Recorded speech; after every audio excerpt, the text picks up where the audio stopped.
Rick Perry is the energy secretary, which means Rick Perry is in charge of the nukes. We live in the dumbest possible world. Donald Trump is president. He has the authority to declare nuclear war, and Rick Perry is the energy secretary. So he's in charge of those nukes. I'm not sure I could come up with two people who I'd want to control that less than these two. So anyway, Rick Perry spoke to Fox News, and he weighed in on Trump's presidency, and he made some eyebrow-raising comments. God's used imperfect people all through history. King David wasn't perfect. Saul wasn't perfect. Solomon wasn't perfect. And I actually gave the president a little one-pager on those Old Testament kings about a month ago. And I shared it with him. I said, Mr. President, I know there are people that say, you said you were the chosen one. And I said, you were. I said, if you're a believing Christian, you understand God's plan for the people who rule and judge over us on this planet in our government.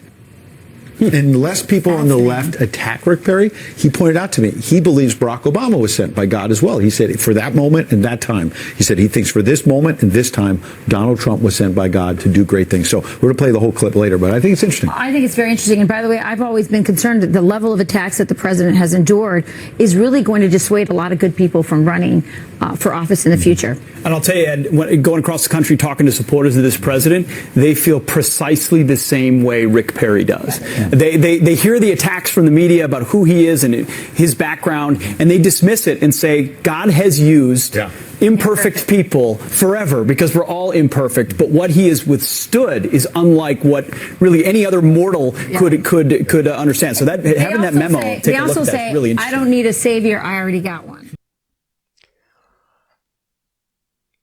How am I supposed to respond to these people? How is any rational human being supposed to take them seriously after they say such stuff? I mean, listen, do I understand that there are people out there who are pro-Trump for a variety of reasons? Sure. Yeah, I get that. That's not too hard to wrap my mind around. When you take it to this level, you're inviting scorn. You're inviting mockery. You're inviting disdain. Because what you're saying is horrifyingly irrational. Just imagine for a split second, there's always a good exercise to do when it comes to stories like this. Just imagine you flip the country.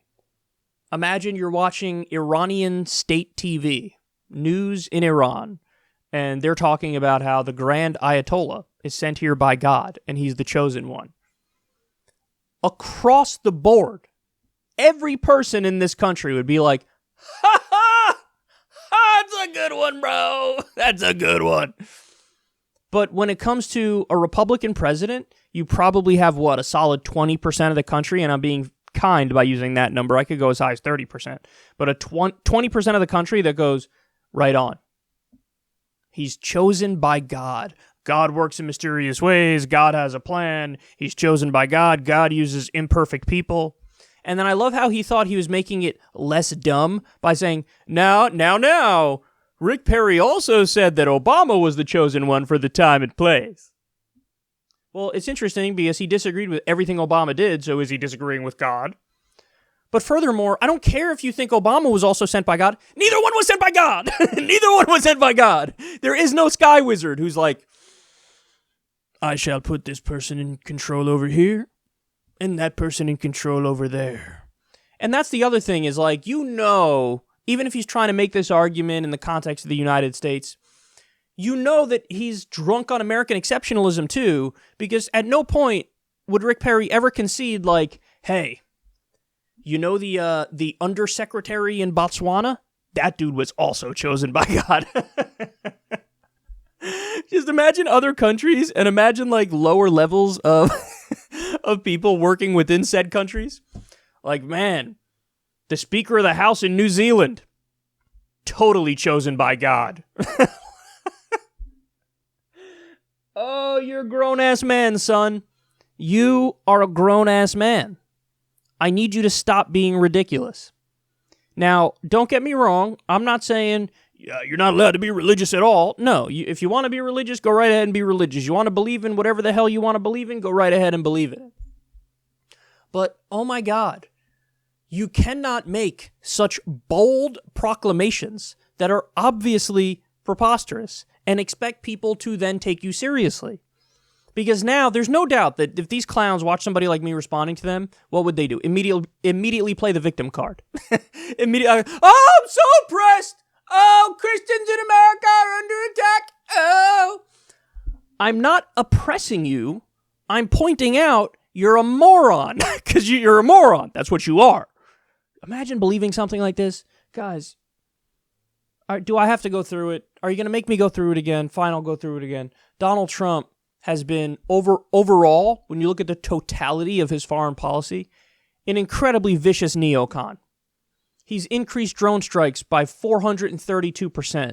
He's doing a massive crackdown on Iran, waging economic warfare. They're struggling to get the medicine they need in the country because of U.S. sanctions. Who would Jesus deny medicine to? Who would God deny medicine to? This is the stuff that Donald Trump is engaged in. Don't get me started on his healthcare policies. 7 million people lost their health insurance under Donald Trump because he repeatedly did executive orders that stab Obamacare in the back. Would God kick 7 million people off their health insurance? The answer is, of course, no. If you look at Donald Trump and you say the Lord is working through Donald Trump, then your Lord is really vicious and terrible. And it's not enough to just say, Lord works in mysterious ways in response to that. Because what you're asking people to do is stop using their intelligence. What you're asking people to do is stop evaluating basic moral claims. If you tell me kicking 7 million people off of health insurance is a good thing, I say you're wrong. And I'm correct. So it's not, I can't. The year is 2019, and we have guys like Rick Perry in control of the nukes. And he appears to have a sincere belief that Donald Trump is a biblical figure. Donald Trump is the chosen one. And that God has a plan. You know, if he wasn't so religious and he didn't believe God has a plan, and he didn't believe that Trump was the chosen one, maybe he would take, I don't know, say, climate change more seriously. And realize, we have to act. We can't just sit here and let everything be as is and continue running the world economy on fossil fuels. And so these beliefs actually are influencing his public policy positions, and that's the worst of all worlds there. On top of just being empirically wrong with what he's saying, it's literally impacting his worldview and what he does as energy secretary and what he supports as a public figure. So this is really bad, and I'm sure, without a shadow of a doubt, this is something that Donald Trump loves to hear. Loves it. I mean, if you think he's the chosen one, well, then you have security in the administration for the near future until you say something against him, and then maybe he'll turn on you and throw you right under that bus like he's done with about 436 other people.